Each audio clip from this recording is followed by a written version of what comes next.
night my father came back from the mountains, I almost didn't open the door. Snow was beating against the windows so hard it sounded like someone throwing handfuls of gravel at the house. The power had flickered twice. My little sister, Maya, was asleep on the couch under 3 blankets, and my mother, Grace Carter, was in the recliner beside the wood stove, her face pale from the kidney pain she tried to hide from us. On the kitchen table were 3 things we had been avoiding all week: a foreclosure notice, a hospital bill, and a letter from my community college saying my tuition balance had to be paid before I could register for spring classes. My name is Ethan Carter. I was 19 years old, angry enough to feel older, scared enough to act cruel, and convinced that my father had abandoned us. Daniel Carter had been gone for 8 months. 8 months since he walked out of our small Alaska house with a duffel bag, an old work coat, and 1 sentence written on a piece of notebook paper. I have to go for a while. Take care of your mother and Maya. No explanation. No goodbye that made sense. No promise we could hold on to when the bills came faster than the money. At first, my mother defended him. She said he was doing what he had to do. She said the mountains were dangerous and remote, and communication would be hard. She said my father had never broken a promise to his family. But months have a way of turning faith into exhaustion. The phone calls stopped. The small money transfers came late, then stopped too. Neighbors began whispering. Mrs. Whitaker from next door said a real man did not vanish when his wife was sick. I hated her for saying it, but worse than that, I started believing her. That night, a bank representative had come by with final paperwork. He was polite, which somehow made it worse. Mrs. Whitaker stood on our porch with a casserole we did not ask for, pretending concern while looking around like she wanted a front-row seat to our humiliation. "Your father should be here," she said, loud enough for me to hear. I looked at the empty driveway and said, "Yeah, he should." Then headlights cut through the storm. An old pickup rolled slowly toward the house, tires crunching over frozen snow. The engine coughed once and died. For a second, nobody moved. Then the driver's door opened. A man stepped out into the storm. He was thinner than I remembered. His beard had grown wild. His left hand was wrapped in a dirty bandage. His coat was torn at the shoulder, and he moved like every step cost him something. In his right hand, he dragged a heavy canvas bag through the snow. Maya woke up first. "Dad?" she whispered. My mother tried to stand but couldn't. I opened the door before I knew I was moving. Cold air slammed into the house. My father stood on the porch, covered in snow, looking at us like a man who had spent months imagining this moment and still had not prepared himself for it. "Ethan," he said. I wanted to run to him. Some small, stupid part of me did. But anger got there first. "You don't get to come back now," I said. "You don't get to walk in here and act like you're still our father." His face changed, but he did not defend himself. He just nodded once, like he had expected every word. Then he stepped inside, set the canvas bag on the kitchen table, and unzipped it. Inside were payroll checks, cash envelopes, a workers' compensation packet, a danger bonus contract, and bank drafts from a logging company I had never heard of. The bank representative leaned forward. My mother covered her mouth. My father took out a stack of papers, placed them beside the foreclosure notice, and said quietly, "This pays the house. This covers your mother's next treatments. And this is for your school." I stared at the money. For 8 months, I had told myself my father ran away because staying was too hard. But the man standing in front of me looked like he had not escaped anything. He looked like he had survived it. Before my father disappeared into the mountains, he was the kind of man people noticed only when something broke. If a truck wouldn't start, they called Daniel Carter. If a roof needed patching before the next storm, they called him.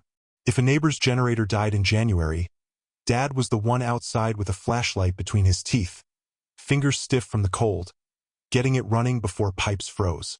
He was not loud. He was not polished. He did not give long speeches about love or sacrifice. He showed up with tools, duct tape, spare parts, and a thermos of coffee strong enough to strip paint. That was how he loved us. Our house sat near the edge of a small Alaska town where winter made people honest about what they could survive. It was a cedar-sided place with a slanted porch, a wood stove that had been repaired too many times, and a line of spruce trees behind it that turned black against the sky every evening. To anyone else, the house looked old. To us, it was the whole story. The door frame by the kitchen still had pencil marks showing how tall Maya and I were each year. The back porch had a crooked railing Dad built after Mom said she wanted to drink coffee outside during the short summer.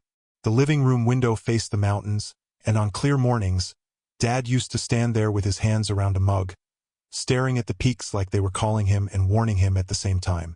My mother, Grace, had once been the warmest person in any room. She baked bread on Sundays, sang old country songs while folding laundry, and somehow made soup feel like dinner when money was tight. But chronic kidney disease changed her slowly. Some days she looked almost like herself. Other days, pain hollowed out her face until she seemed smaller inside her own clothes.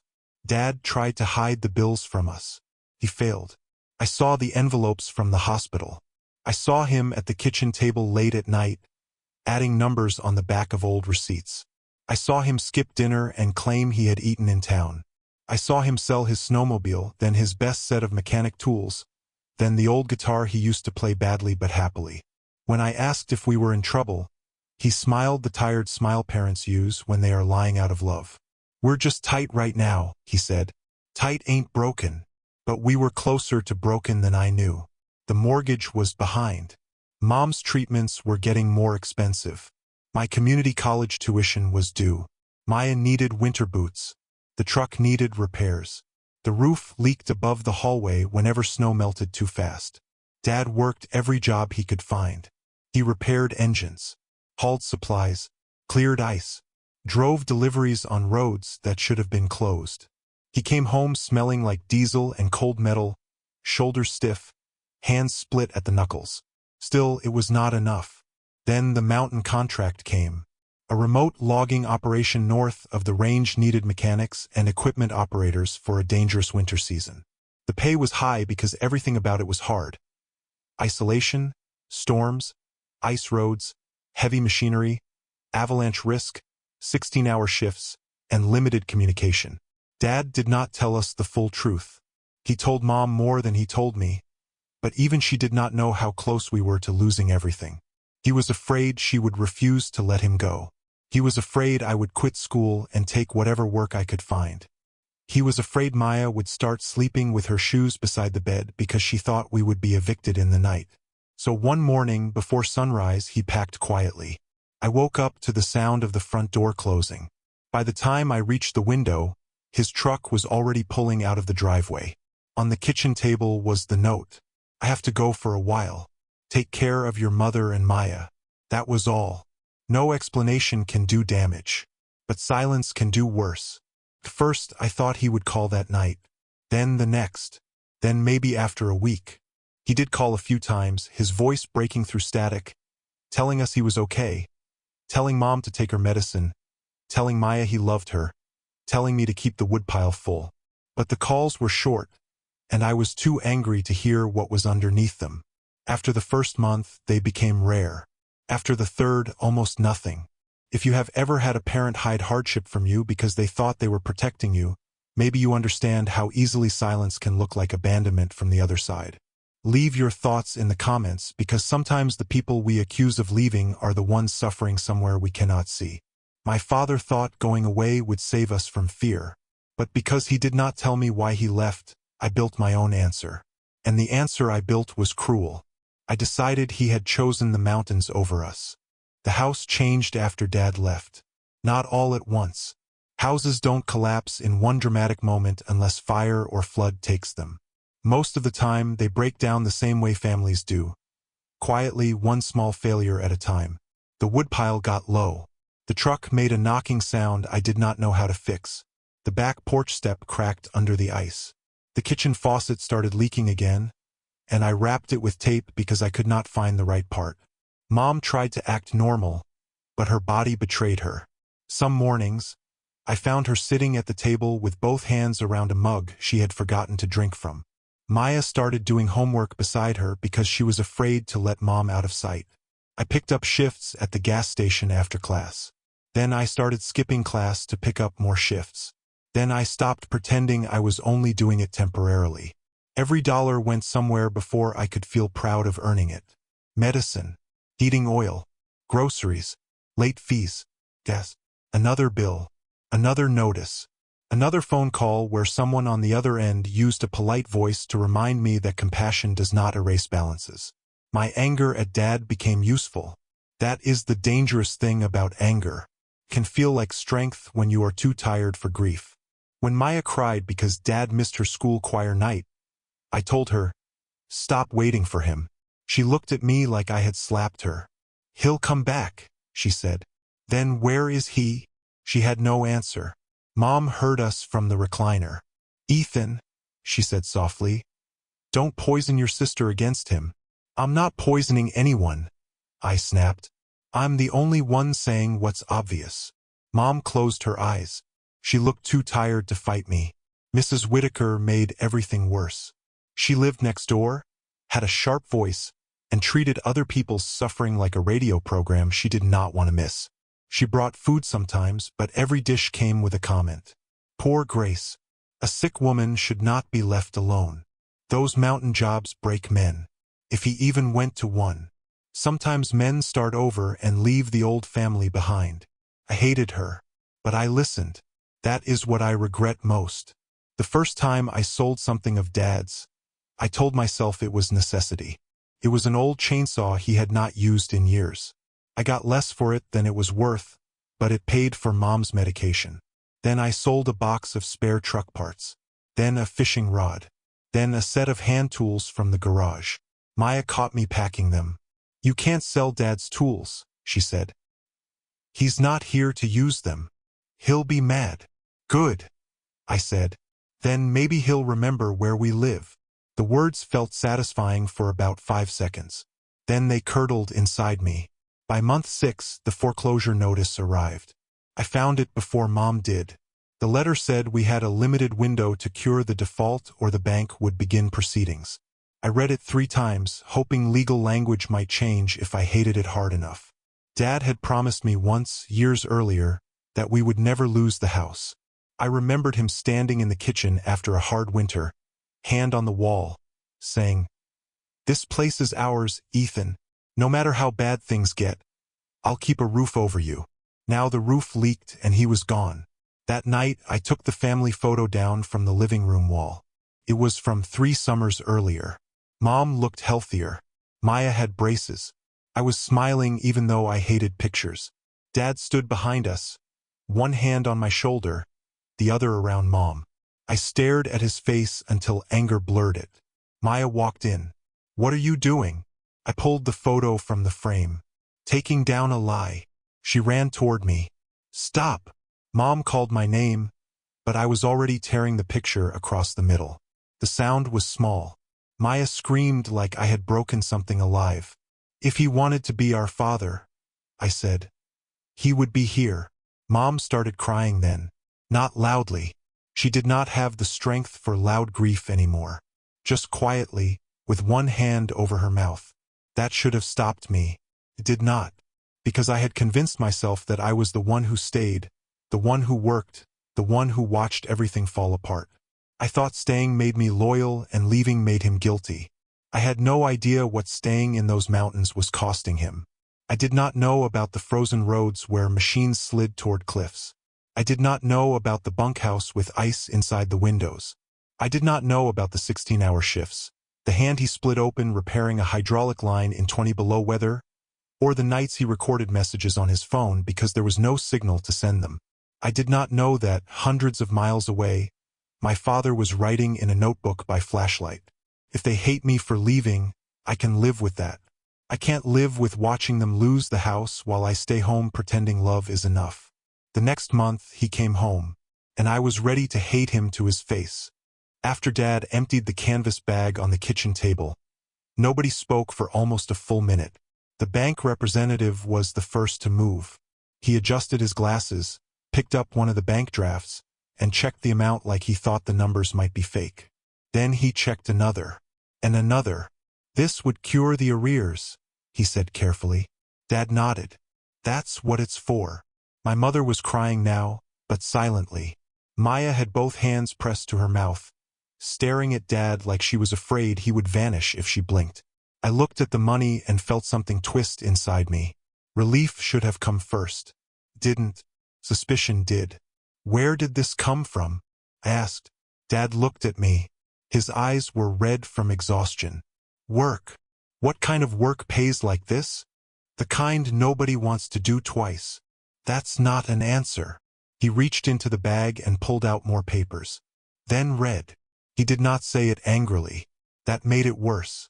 He sounded too tired to defend himself and too hurt to beg me to believe him. I grabbed the documents. The first was an employment contract from North Ridge Timber and Amp. Hall. Seasonal remote operations. Hazard pay. Equipment maintenance. Emergency road clearance. Winter logging transport. The dates matched the months he had been gone. The second was a payroll summary. Week after week of hours so high I thought I was reading it wrong. 14-hour shifts. 16-hour shifts. Emergency overtime. Storm duty. Mechanical recovery bonus. Remote hardship pay. The third packet was thicker. Workers' compensation claim. My eyes caught on the words before I understood them. Crush injury. Left hand. Shoulder trauma. Exposure risk. Temporary loss of consciousness. I looked at his bandaged hand. What happened? Dad pulled out a chair with his good hand and sat down heavily, though he looked like even sitting hurt. Later. No. Now. Mom whispered. Daniel. He glanced at her, then at Maya, then back at me. Read the notebook first, he said. At the bottom of the bag was a black composition notebook, the kind Maya used for school. Its cover was bent. The pages were wrinkled from moisture. Some were smudged with grease, dirt, and what looked like dried blood. I opened it. The first entry was dated 2 days after he left. Made it to camp. Rode worse than they said. Bunkhouse cold. Pay is real. If I last the season, we keep the house. I read another. Called home. Signal bad. Ethan sounded angry. Don't blame him. Should have explained more. Couldn't risk him quitting school. Another. Hands cracked open today. Fixed loader in whiteout. Thought about Grace's medicine. Keep going. Another. Payroll delayed until contract milestone. Dam fine print. Sent what I could. Hope it lands. Another. Maya's birthday. No signal. Recorded message anyway. Will send when I can. Bought her a carved wolf from Camp Trader. She'll say it's ugly and keep it forever. Maya started crying harder. Dad looked at the floor. I kept reading. The notebook was not dramatic. That made it more devastating. It was mostly weather, repairs, injuries, hours, money calculations, and short sentences about us. Grace appointment next week. Need enough to cover travel and medication. Ethan tuition due before spring. If I tell him how bad it is, he'll quit. Can't let him do that. Dreamed of home. Woke up to ice on blanket. One page had numbers written over and over. Mortgage arrears. Hospital balance. Tuition. Fuel. Food. Total needed. Total earned. Still short. Still short. Still short. My throat tightened. For months, I had imagined him in some easier life.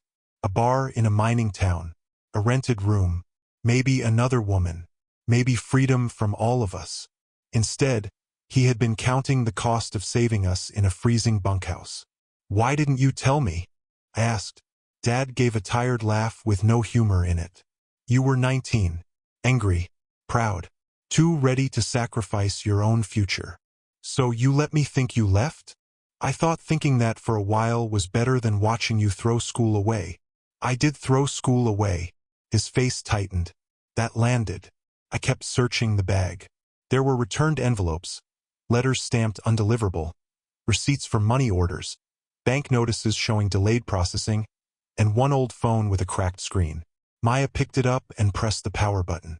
It still had a little charge. There were voice memos. Dad looked up sharply. Maya, don't. She had already tapped one. His voice filled the kitchen, rough and quiet under the sound of wind. Maya, it's your birthday. I'm sorry I can't call. There's no signal tonight. I got you something dumb. You'll pretend you hate it. I miss you, Bug. Tell your brother not to act tough all the time. Tell your mom I'm getting closer." Maya sobbed. The next memo was for Mom. "Grace, if this one sends, don't worry about the bank. I know that's impossible, but try. I'm close. I just need the bonus and the back pay. I swear I'm coming home with enough." Then one for me. "Ethan, I know you're mad. You should be. I left you with too much. But don't quit school. Do you hear me? Don't let my absence decide your whole life. I'm doing this so you don't have to." I turned the phone off. I could not listen to more. But the biggest document was still in the packet. Incident report, Ridge 7 slide and equipment rollover. I opened it. The report described a storm, unstable snowpack, and a young worker named Caleb trapped near a sliding log hauler. Dad had gone after him with another operator. The machine shifted. A metal support arm swung loose. Dad pushed Caleb clear and took the impact across his shoulder and hand. Then a small slide buried the lower half of the equipment and left Dad partially trapped in snow until the crew could reach him. Exposure time: approximately 1 hour and 40 minutes. Injury: severe soft tissue damage, suspected nerve involvement, shoulder separation, hypothermia risk. Additional compensation approved due to hazardous rescue involvement and employer safety violation. That was where the money had come from. Not luck, not crime, not abandonment. Pain. I looked at my father's wrapped hand. For the first time, I noticed his fingers were not moving right. The hospital bill slid from my hand onto the kitchen table. I was still holding the incident report, but the words had stopped being words. They had become images I did not want and could not stop seeing. My father in a whiteout. My father climbing over frozen machinery. My father reaching for another man's son because apparently that was what he did. He reached. He pulled. He paid the price. I looked at his left hand again.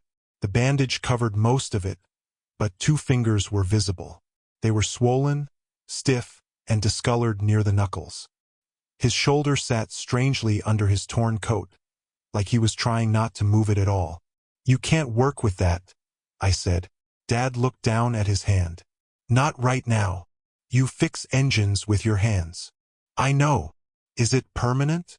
He did not answer fast enough. That was answer enough. Mom tried to stand again, and this time Dad moved toward her out of habit. But pain stopped him halfway. I saw the flash of it cross his face. He hid it almost immediately. How many times had he hidden pain from us? How many times had I mistaken silence for absence? I picked up the notebook again because some part of me needed to punish myself with the truth. Near the back, the writing changed.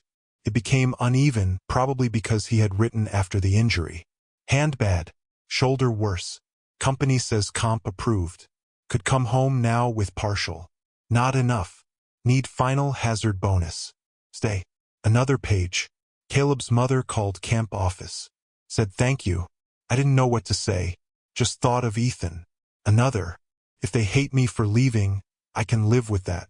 I can't live with watching them lose the house while I stay home pretending love is enough. That line broke something in me. I had spent months telling myself love meant being physically present. In some ways, it does. We needed him. Mom needed him. Maya needed him. I needed him, though I would have rather swallowed glass than admit it. But Dad had been facing a different truth. Love without money had not been paying for Mom's medicine. Love without wages had not stopped the foreclosure notice. Love without sacrifice had not kept heat in the house. He had not left because he loved us less. He had left because love alone was not enough, and he hated himself for knowing it. I kept reading. Going home tomorrow. I don't know if they'll forgive me, but at least they'll still have a home to forgive me in. I pressed the notebook closed. The kitchen was blurry. For months, I had practiced what I would say if he came back. I had imagined shouting. I had imagined telling him he had lost the right to be called Dad. I had imagined making him feel even a fraction of the fear we felt. Now he stood in front of me with frostburn on his cheeks, a damaged hand, a stack of money earned in blood and cold, and no defense except the truth. Dad pulled the bank paperwork toward him. "The house gets paid first," he said. "Then your mother's treatments. Then your tuition. What about your hand?" He shrugged. I'll get it looked at. When? Soon. I almost laughed because it sounded exactly like the kind of lie parents tell when they are putting themselves last. No, I said. He looked surprised. No what? No, you don't get to come back half-broken and still put yourself last. A faint sadness moved across his face. Ethan, I sold your chainsaw. He stopped. The confession came out fast after that. And some tools. And the fishing rod. I thought you weren't coming back. I thought you left us. I was angry. I said things to Maya. I said things about you. I took the family picture down. I ripped it. Maya whispered, Ethan. I could not look at her. I told her if you wanted to be our father, you'd be here. Dad was quiet for so long I thought he might finally yell. He did not. He just sat down in the kitchen chair, exhausted beyond anger. I knew you might hate me, he said softly. I just hoped one day you'd understand why I had to go. That was worse than yelling. I wanted him to punish me. I wanted something harsh enough to match what I had done. Instead, he offered the same unbearable mercy he had been offering all along. You should have told me, I said. But my voice had lost its sharp edge. I should have, he said. But you were already carrying too much. I thought if I carried the worst of it alone, maybe you'd still get to be young a little longer. I wasn't young. I was bitter. You were scared. I was cruel. He looked at me then, really looked, and I felt like a child again. Fear makes people cruel when they don't know where to put it. Outside, voices rose near the porch. Mrs. Whitaker. I heard her through the door. Nobody comes back from nowhere with that much money clean. You mark my words. A few neighbors had gathered because in a small town, a truck in a storm and a father returning with a canvas bag full of money becomes public property within minutes. Dad closed his eyes. Let it go. But something in me had changed. For 8 months, I had let other people write the story of my father because it matched my anger. Not anymore. I picked up the contract, the incident report, and the notebook. Dad reached for my wrist with his good hand. Ethan, don't turn my life into a show.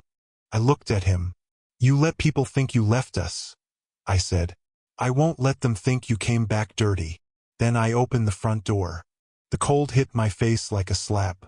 Mrs. Whitaker stood at the bottom of the porch steps with 2 neighbors behind her, bundled in winter coats. Their expressions caught somewhere between concern and curiosity.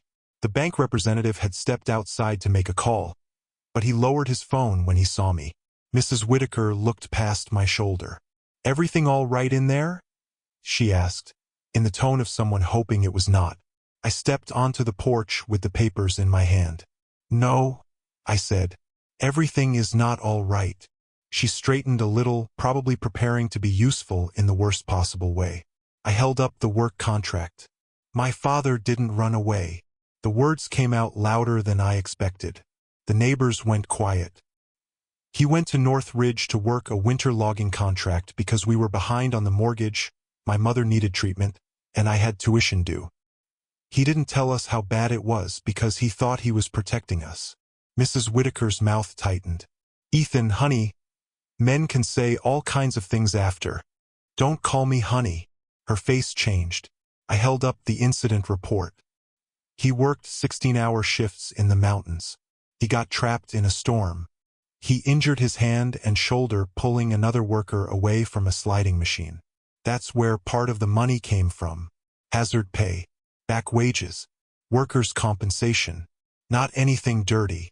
The bank representative walked closer. I can confirm, he said carefully. The payment instruments appear legitimate and tied to employment documentation. That mattered. In a town like ours, official words carry weight gossip cannot lift. Mrs. Whitaker looked embarrassed, but not enough to stop.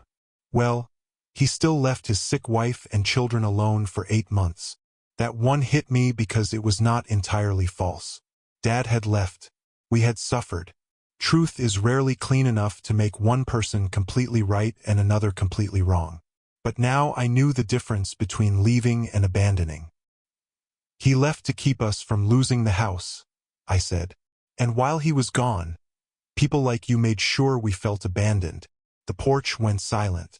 Behind me, I heard the door creak. Dad had wheeled Mom closer to the entrance and stood behind her chair, though standing clearly hurt him. Maya was beside them, clutching the carved wooden wolf he had brought from the mountains. Dad's face carried quiet warning. Enough, it said. But Mom reached back and touched his hand. For once, she did not stop me. I opened the notebook to the page I had marked and read the line out loud. If they hate me for leaving, I can live with that. I can't live with watching them lose the house while I stay home pretending love is enough. My voice broke before the end. Nobody spoke. Even Mrs. Whitaker looked down. The bank representative cleared his throat, perhaps grateful for something practical to do. With the payment Mr. Carter has presented, the foreclosure process can be stopped once funds clear. I'll make the necessary calls tonight. Mom covered her face. Maya started crying again, but this time there was relief inside it. Dad looked away toward the snow-covered road. He had never liked attention. He had never wanted to be praised for surviving what should not have been required of him. I turned back to him. I'm sorry, I said. Not privately, not safely, not in a whisper where no one could hear. I'm sorry I said you left us. I'm sorry I believed them. I'm sorry I sold your things. I'm sorry I made Maya feel stupid for trusting you. Maya moved to Dad and wrapped both arms around him, careful of his shoulder. I knew you'd come back, she said. Dad closed his eyes. I know, Bug. Mrs. Whitaker shifted on the walkway. Daniel, she said, softer now. I didn't know. Dad looked at her. No, he said. You didn't. It was not cruel. That made it stronger. The next hour passed in a blur of paperwork and tears. The bank representative sat at our kitchen table and reviewed the documents. Dad signed what needed to be signed with his good hand, though his writing shook. The overdue mortgage amount was covered. The immediate foreclosure threat was stopped. Mom's next treatments were paid through a medical draft Dad had already arranged. My tuition balance was tucked into an envelope with my name on it.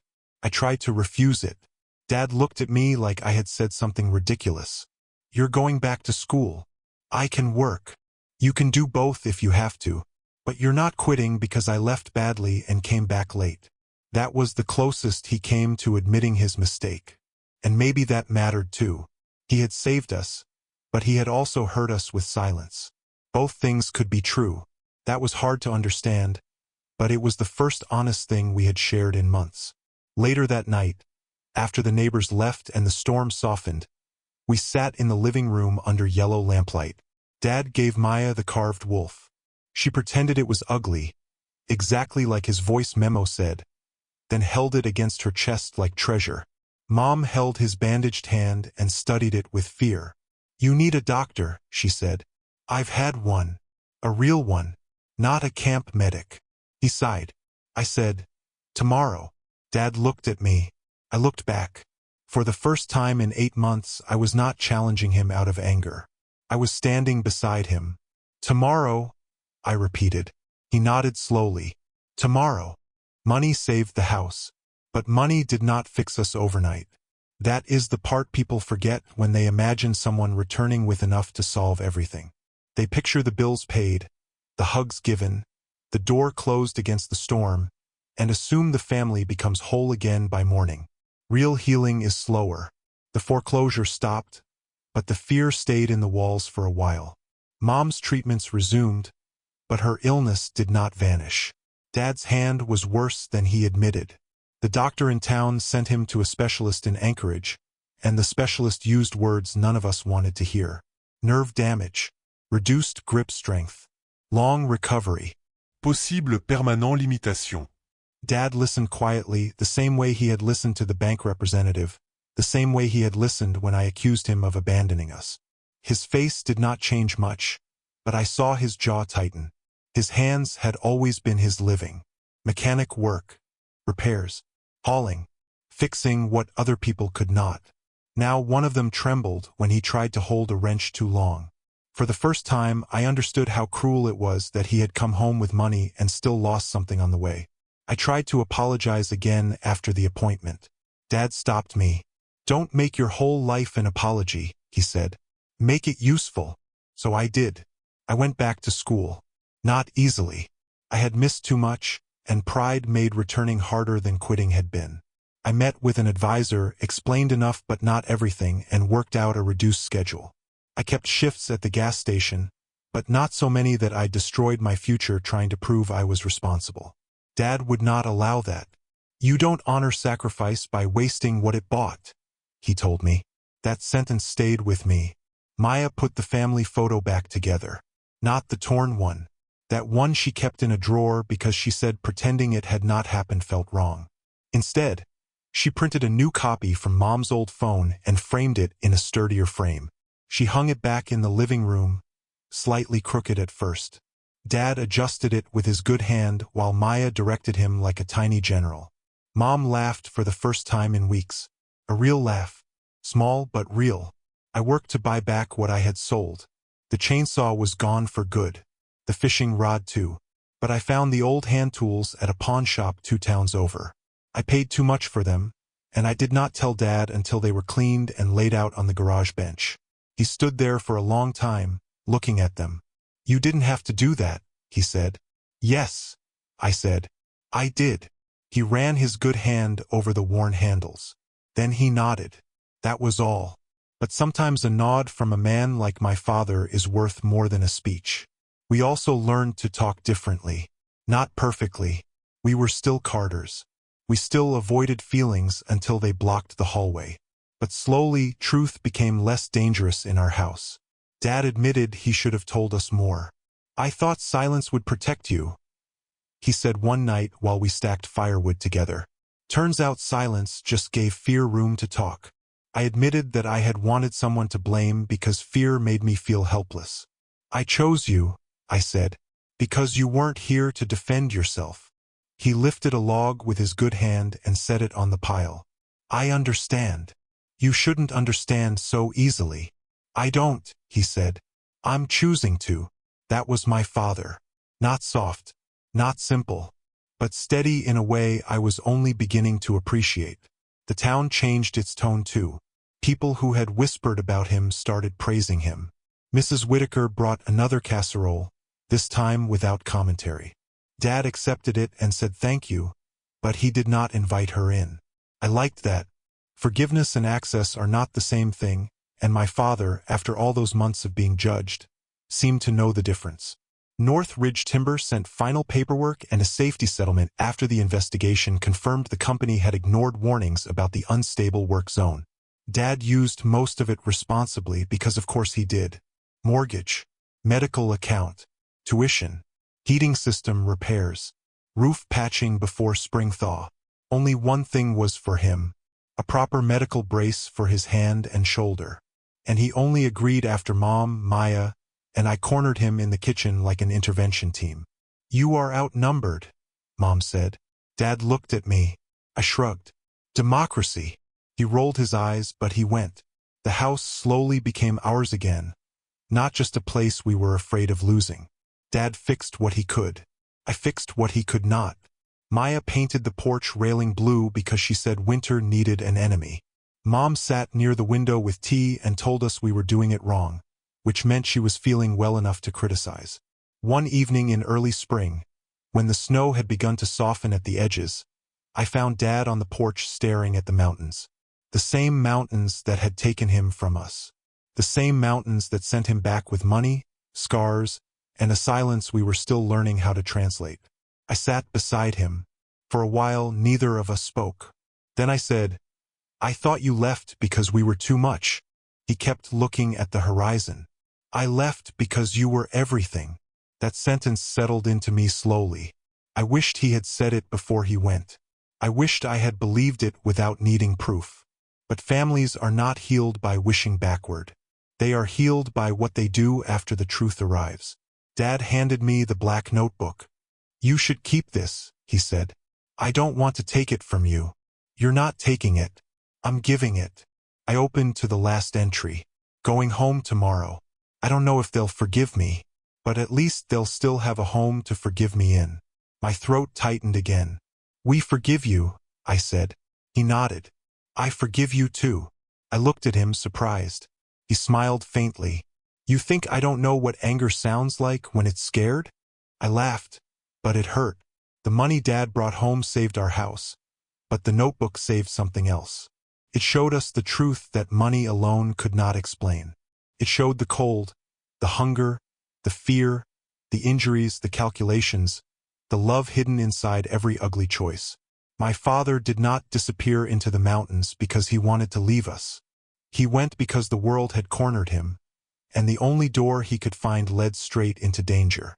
He came back with money, yes, but he also came back with proof that love is not always loud, not always present in the way we demand, and not always easy to recognize when it is wearing exhaustion instead of heroism. I learned that absence can wound. I also learned that sacrifice can be misunderstood when it refuses to explain itself. My father should have told us more. I should have trusted him more. Both truths live in our house now. And maybe that is what growing up is. Learning that love can make mistakes and still be love, that parents can be wrong and still be brave, that children can be angry and still come back to gratitude.